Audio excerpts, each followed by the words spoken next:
I'm Ben Meiselas from the MeidasTouch network. Donald Trump's lawsuit against Michael Cohen is already backfiring in magnificent fashion. It is further incriminating Donald Trump. It is a frivolous lawsuit that will almost certainly open Donald Trump up to sanctions. It will open Donald Trump up to discovery and have his deposition taken, which will further incriminate him. Let me go over all of the ways that this filing has backfired magnificently. First, the allegations in the complaint, which are all frivolous, but they assert that Michael Cohen revealed confidential information that he learned in the course and scope of his representation of Donald Trump. Now, the allegations are frivolous on so many grounds. They're time barred by the statute of limitations. Donald Trump waived any right to claim that these communications were confidential. Donald Trump can't cover up his unlawful conduct. I could go on and on and on, but let's just focus on Donald Trump's claim that these statements that he was making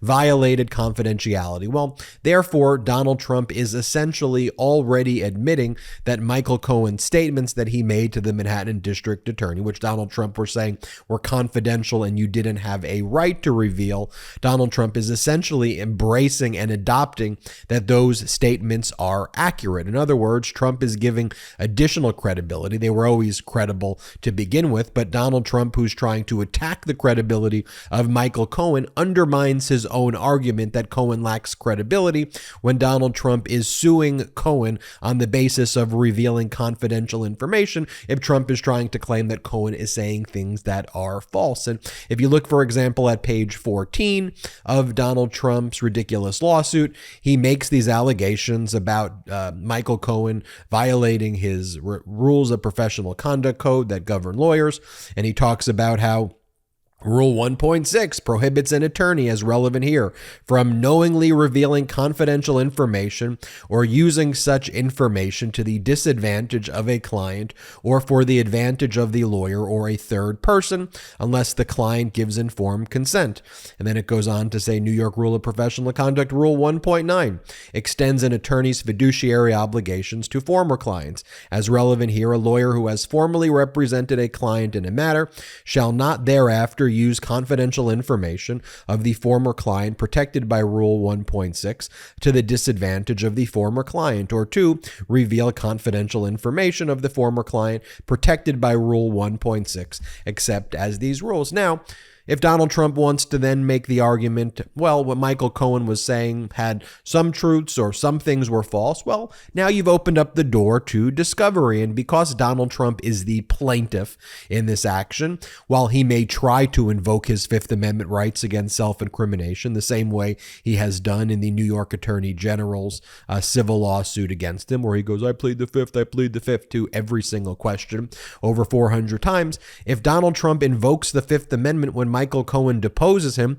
and Michael Cohen on Political Beatdown said that he will be deposing Donald Trump if the case gets to discovery, Donald Trump is certainly going to invoke his Fifth Amendment rights against self-incrimination.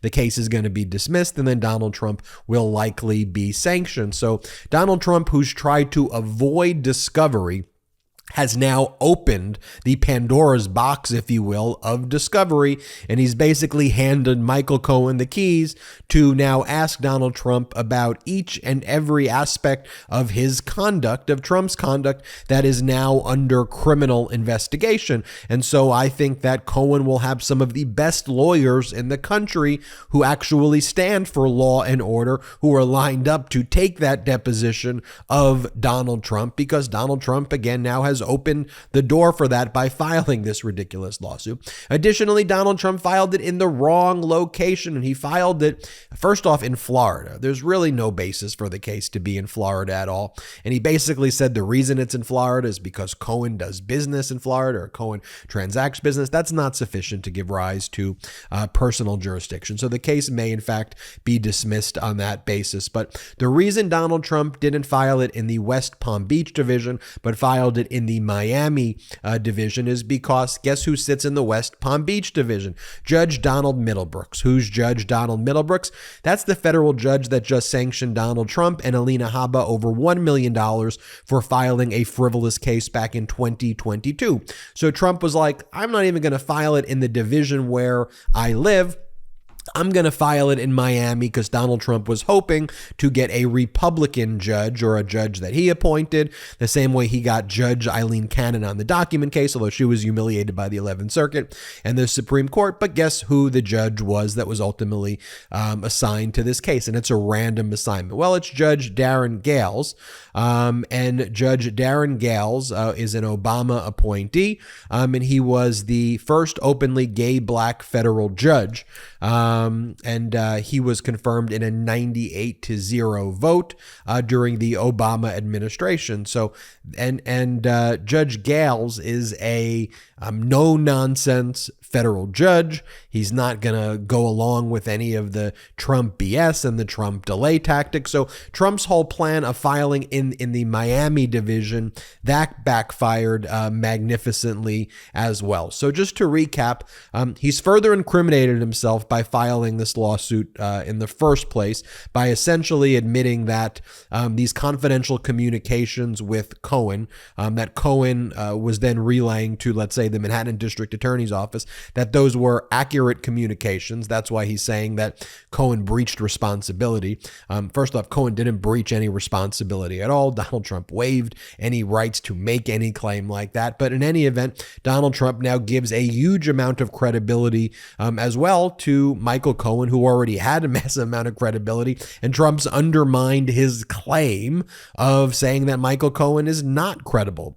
And it's bolstered the prosecution by the Manhattan District Attorney against him. So in filing this ridiculous, frivolous case, Donald Trump has now further implicated himself in the crimes in Manhattan. He will further incriminate himself as well, number two, because Michael Cohen's going to take some depositions, and Trump's either going to invoke his Fifth Amendment right, or Michael Cohen now can get the goods that all of these other prosecutors have been trying to get, but Donald Trump invokes the Fifth Amendment, the same way New York Attorney General Letitia James tried to take his deposition and took his deposition again, but he always repeatedly invokes his Fifth Amendment rights against self-incrimination.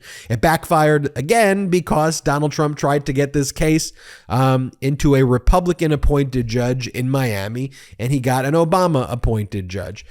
So those are the three main ways it backfired. And, you know, who was behind this legal strategy? Who were the people who engineered this, or the only lawyers Donald Trump could find? Well, I guess it's the new law office of Brito PLLC.